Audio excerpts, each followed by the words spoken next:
Hi, I'm Laura Canty Samuel, and I'm your host. Welcome to the Goss. When it comes to news and culture, oh yeah, we have an opinion. What is the best protest song of all time? We Shall Not Be Moved, or We Gon' Be Alright? Well, neither one of them. It's this song. And it went like...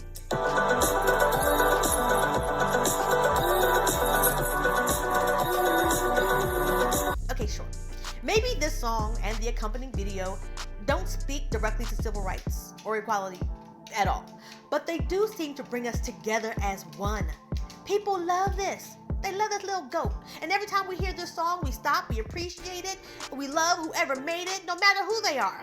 Sometimes I don't even look through their feed to see if they are a racist. And that is huge. Talk about overcoming.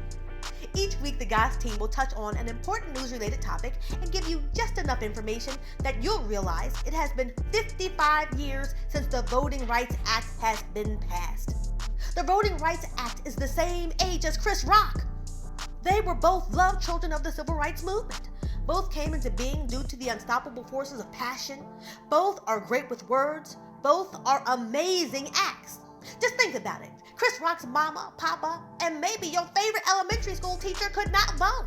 Think about that. That is insane. Crazier still is that since people of color have had the right to vote, there have been other people who are doing their darndest to suppress that vote. Voter suppression is a strategy used to influence the outcome of an election by discouraging or preventing specific groups of people from voting. So in our case, it's like being given a car by someone who keeps hiding the keys. And some folks have been doing an outstanding job of it. Redistricting, closing polling stations, even disappearing voter registrations. But then came Georgia, and with groups like Georgia Stand Up, led by Deborah Scott, and Fair Fight, led by Stacey Abrams, things, they are a-changing. And some people, they don't like it.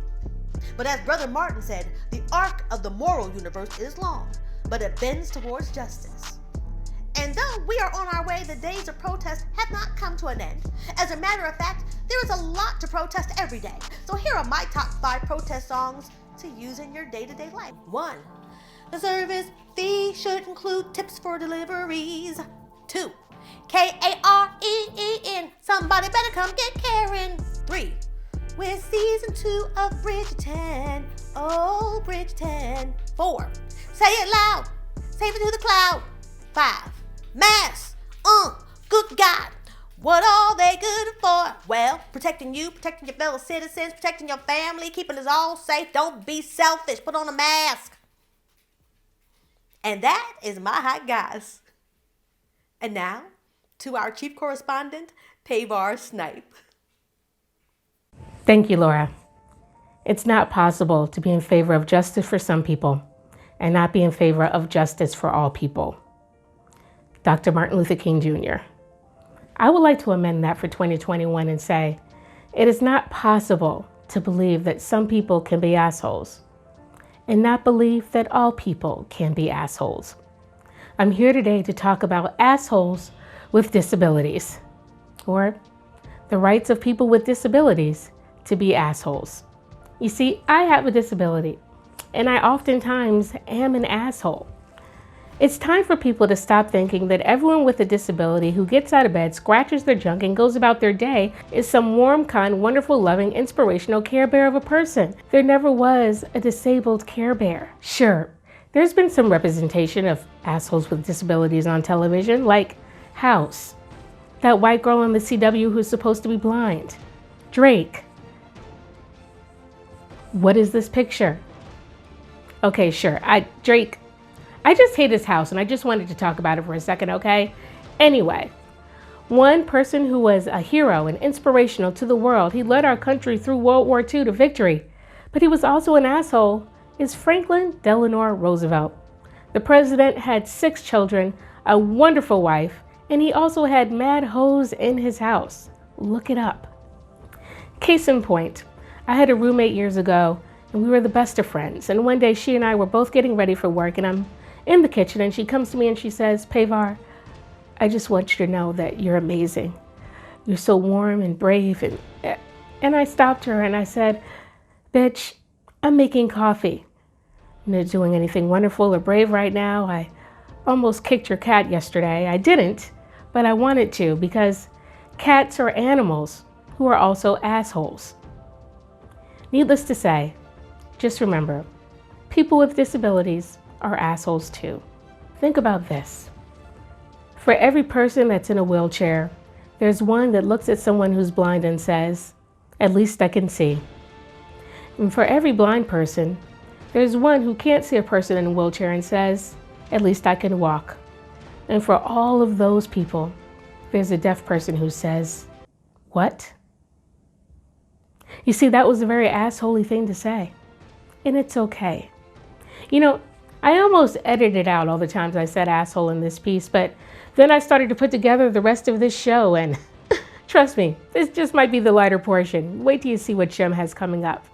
Anyway, next time you see a person with a disability who also is an asshole, remember this. They were probably born that way. I'm Pavar Snipe for the Goss.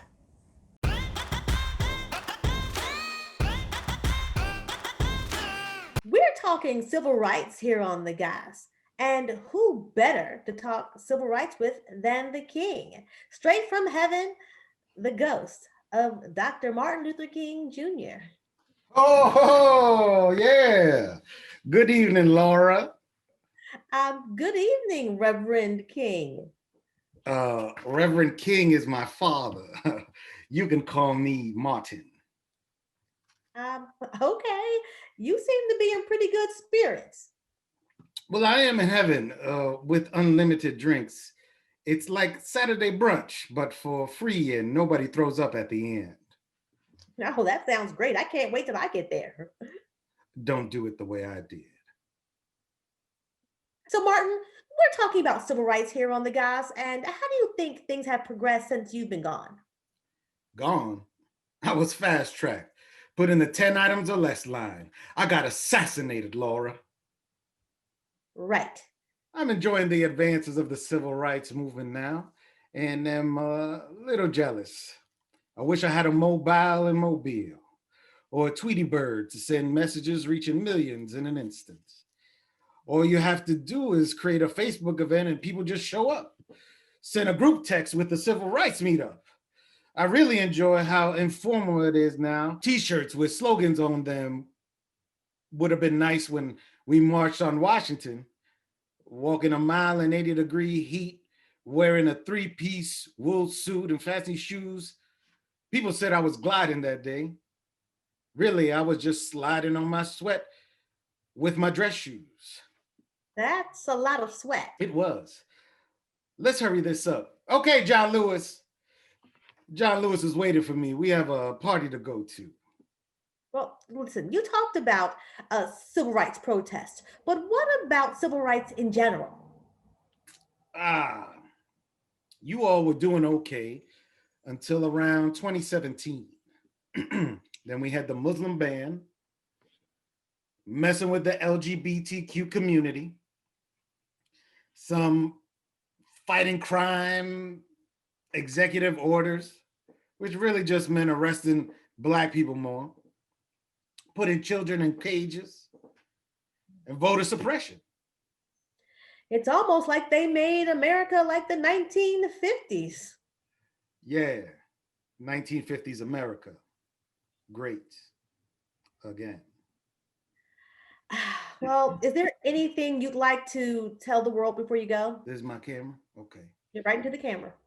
This goes to the Republicans of today. Don't try to soften me up to fit your narrative. I'm a socialist, just like Jesus. And since I've been partying with Biggie Smalls and Tupac as of late, I'm no longer nonviolent. I ride on you hoes. I'm coming, John. Freaknik 2021. We don't have Corona up here. Notorious MLK out. You heard it right here. Martin Luther King Jr., everybody.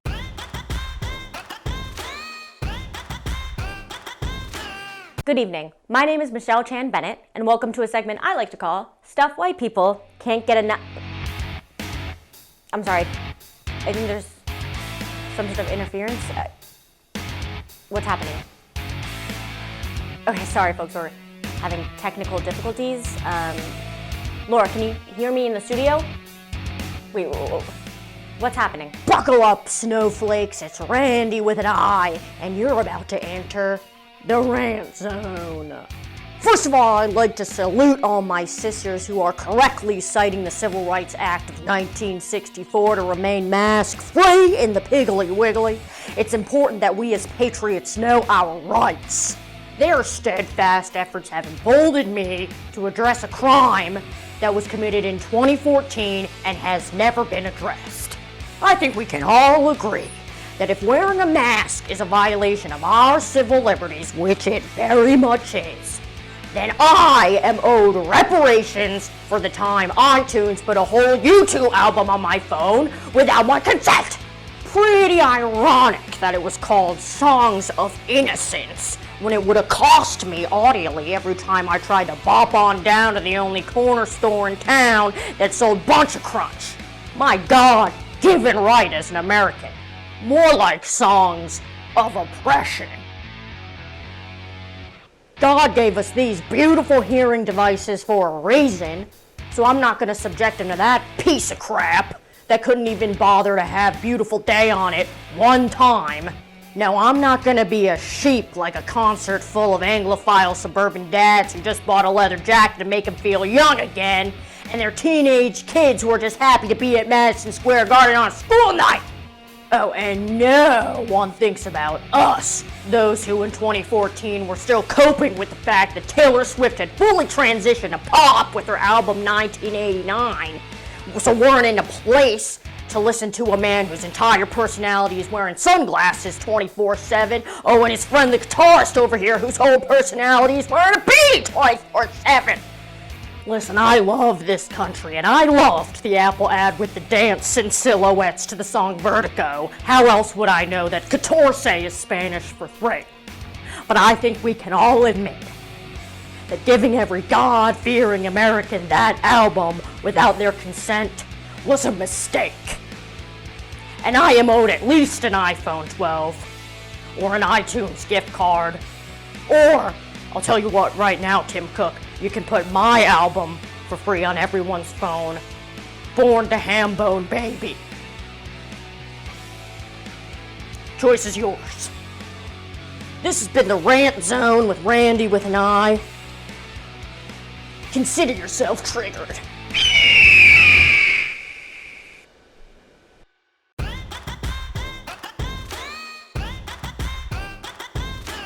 It's not possible.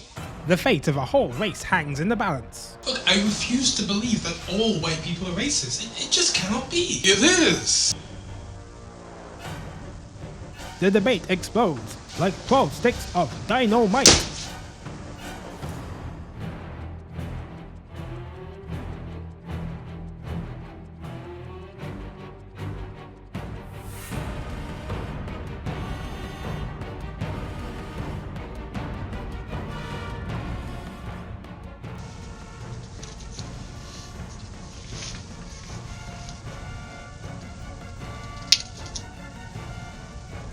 Look, I don't understand what you don't understand. They're raised to be racist.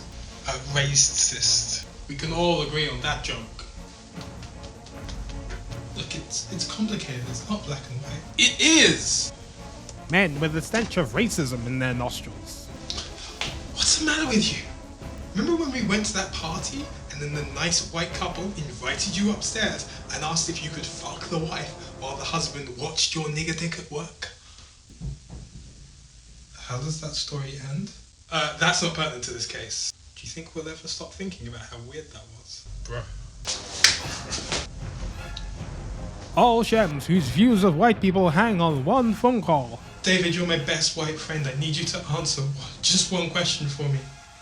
Can you name 3 people from Africa? Just 3. Come on, David, it's a whole continent to choose from.